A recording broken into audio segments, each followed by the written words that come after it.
tema da minha palestra vai ser Mulheres, Computadores e Criatividades. Eu defendi o meu doutorado em Criatividade Computacional em 2003, e desde então, após ter trabalhado algum tempo nesse tema, eu diria que esse tema vem se trabalhando em mim. Bom, a primeira pessoa a aventar a questão da criatividade em máquinas foi Ada Lovelace, e eu não poderia começar essa apresentação sem me referir a ela. Ada Lovelace, ela nasceu em 1815, essa questão já foi levantada em 1833. Na época, ela se referia a que máquina? A máquina analítica de Babbage, do qual ela foi colaboradora. Por quê? O que a levou a essa questão? Ela teve uma mulher, na época vitoriana, ela era filha do Lord Byron, que foi talvez o mais famoso poética romântica, que teve uma vida amplamente extravagante para a época. Logo após o nascimento dela, Byron ficou decepcionado por ela ser uma menina, e um mês após o nascimento, ele e a esposa se separaram. 4 meses depois, ele assinou a assinatura de separação, e pouco depois ele deixou a Inglaterra e morreu quando Ada tinha 8 anos de idade. Ela teve pouquíssima convivência com o pai. Lord Byron levou uma vida muito extravagante para a época. E a ex-esposa dele, Annabella, não queria que Ada sofresse as influências do pai. Ada foi educada principalmente pela avó, Judith, que proveu para Ada uma educação esmerada. Ada desenvolveu forte habilidades matemáticas analíticas, o que era raro na época, uma mulher ter um perfil matemático tão sólido. A Ada afirmou que as máquinas elas não podem ter a pretensão de originar qualquer coisa. Elas podem simplesmente executar o que é ordenado a elas, o que se saiba como ordenar. Que máquinas? Ela se referia, então, à máquina analítica de Babbage. Essa máquina era um conceito de um computador moderno. A máquina de Babbage, se tivesse sido construída, teria sido algo assim. Ela teria cerca de 25 mil peças, pesaria cerca de 15 toneladas e teria cerca de 3 metros de altura. Era uma máquina que só calculava adição e subtração. A preocupação de Babbage era com relação às tabelas matemáticas, tabelas de logaritmos, por exemplo, que era calculado por contadores humanos e que frequentemente tinham muitos erros, tanto no cálculo quanto na transcrição. Essa máquina, parte dela foi construída e apresentada em 1943, se eu não estou enganada, mas depois ela foi construída em 1989 na Inglaterra para dizer que sim, ela poderia ter sido construída na época com a tecnologia. Em decorrência disso, a Ada é considerada a primeira programadora. Babbage não tinha um grupo de pesquisa, mas a Ada ela se correspondia com ele e desenvolveu um algoritmo para cálculo da sequência de Bernoulli. E até hoje ela é vista como associada à questão dos computadores e da criatividade de máquina. Bom, mas a Ada afirmava que reconheceu que a máquina analítica de Babbage poderia compor peças de músicas elaboradas e científicas de qualquer grau de complexidade e extensão, mas a criatividade envolvida deveria ser creditada ao engenheiro, não ao engenho. Em 1950, Turing replicou, colocando que a argumentação era equivalente a dizer que nenhuma máquina é capaz de surpreender, e frequentemente as máquinas agem de maneira inesperada, porque o conjunto iniciais da máquina é, em geral, desconhecido. Mas o que é criatividade? Porque estamos falando de criatividade de máquinas. Aqui, então, nós vamos nos apoiar numa outra autora, Margaret Bolden, que ela é uma psicóloga computacional. A primeira vez que eu vi esse termo, eu fiquei surpresa. Falei, o que ela faz? Terapia de robôs? Mas não. Ela estuda modelos computacionais visando simular processos cognitivos. E, dessa maneira, então, entender melhor como os processos cognitivos do homem funcionam.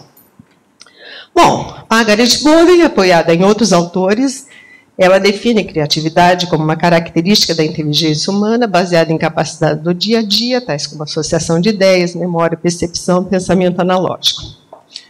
E uma ideia criativa é tal que é nova, surpreendente e, de alguma forma, valiosa. E isso é muito importante. Não basta que seja novo. Tem que ter valor, tem que ter agregar, porque senão é apenas novidade.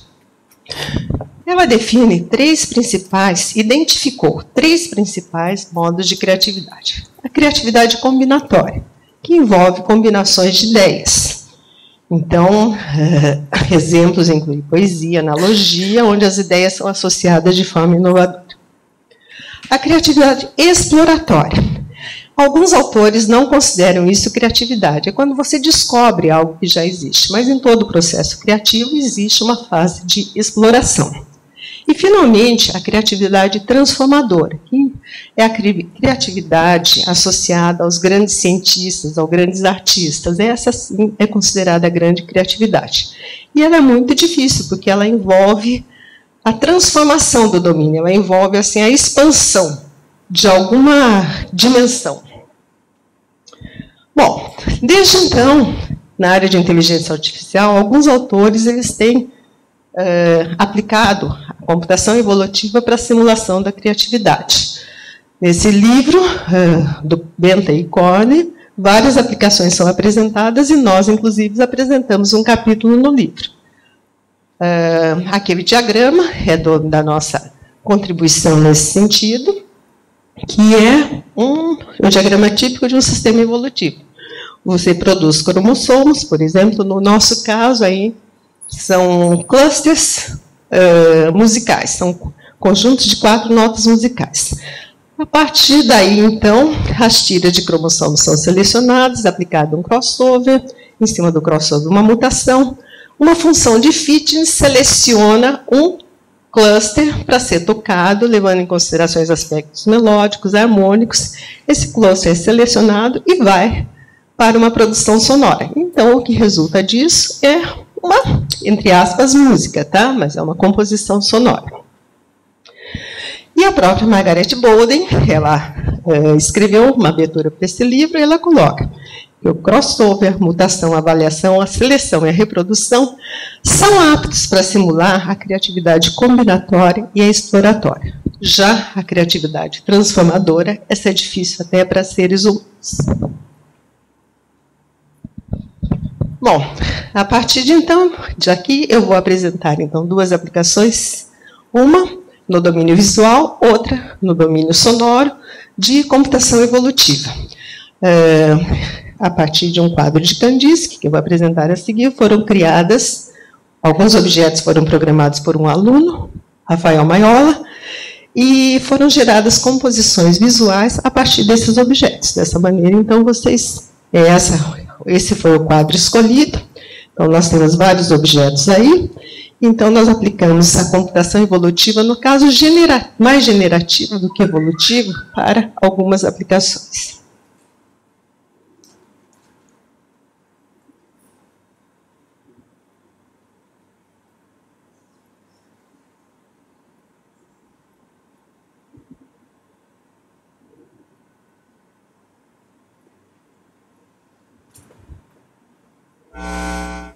Associada a cada composição dessas, existe um cromossomo, que tem um fundo e tem um conjunto de objetos.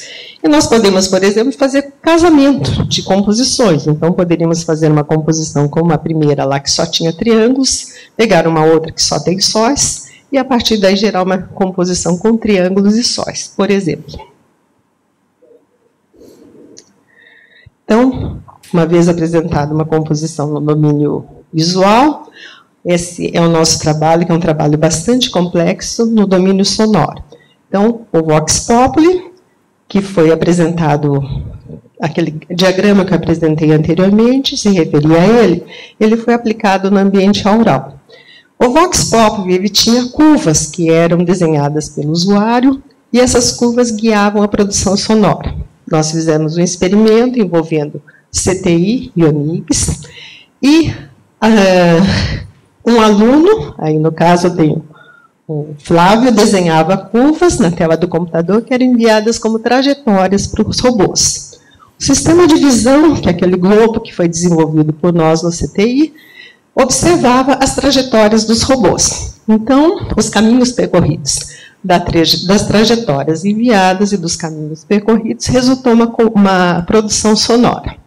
Essa produção foi capturada, foi adaptada para músicos humanos tocar, e no último dia, nós fizemos uma apresentação aqui na galeria da Unicamp, no último dia houve uma performance em que os robôs executavam a sua coreografia, entre aspas, produzindo tendo como consequência uma produção sonora, acompanhando dos músicos que estavam executando uma composição que, em princípio, tinha sido utilizado como estratégia composicional o movimento dos robôs.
Bom, quanto à criatividade transformadora, eu acho que sim, o aural, de certa forma, ele foi transformador, porque no aural, humanos e máquinas trabalham juntos, produzindo resultados que não seriam obtidos separadamente. Foi assim, um experimento em que a bailarina interferia na composição sonora, os músicos tocaram uma música que foi composta por robôs e todos interagiram naquele ambiente. Então, talvez não venha a ser a grande criatividade, mas eu acho que sim, ele foi um ambiente transformador. Quanto à questão se os computadores podem ser criativos, eu, refletindo bastante tempo nesse tema, eu cheguei à conclusão que sim, os computadores podem vir a ser criativos. Obrigada.